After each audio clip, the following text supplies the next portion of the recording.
ഈശോയിൽ ഏറെ സ്നേഹമുള്ളവരെ, നമുക്ക് ദുഃഖമുണ്ടാകുമ്പോഴും ഒറ്റപ്പെടുമ്പോഴും ഒരു ധീരനായ വ്യക്തി കൂടെയുണ്ടെങ്കിൽ എന്തൊരാശ്വാസമാണ്. ഇതാ യേശുവിന്റെ കുരിശുമരണത്തിന് ശേഷം എമ്മാവൂസിലേക്ക് 2 ശിഷ്യർ പോവുകയാണ് ഭയന്ന്. എന്നാൽ യേശു ഈ ഒറ്റപ്പെടൽ കണ്ട് അവരുടെ കൂടെ നടക്കുന്നു, ധൈര്യം കൊടുക്കുന്നു.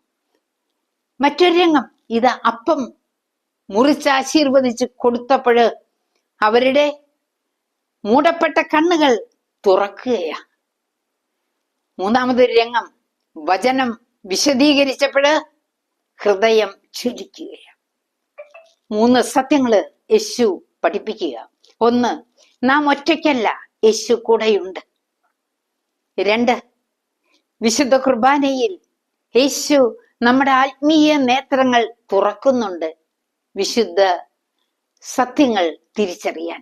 3, വചനം വായിക്കുമ്പോഴും ധ്യാനിക്കുമ്പോഴും പ്രാർത്ഥിക്കുമ്പോഴും നമ്മുടെ ഹൃദയം കത്തിജ്വലിക്കുന്നുണ്ട് പരിശുദ്ധാത്മാവിനാൽ, ദൈവസ്നേഹത്താൽ.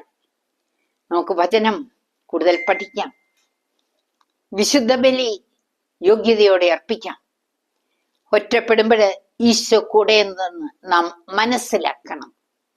ദൈവത്തിന്റെ വലിയ കൃപ ഈ ചെറിയ സന്ദേശത്തിലൂടെ എല്ലാവരിലും നിറയട്ടെ. പരിശുദ്ധ അമ്മ മാതാവേ, ഞങ്ങളുടെ കൂടെ ഉണ്ടാകണമേ. പിതാവിന്റെയും പുത്രന്റെയും പരിശുദ്ധാത്മാവിന്റെയും നാമത്തിൽ ആമേൻ.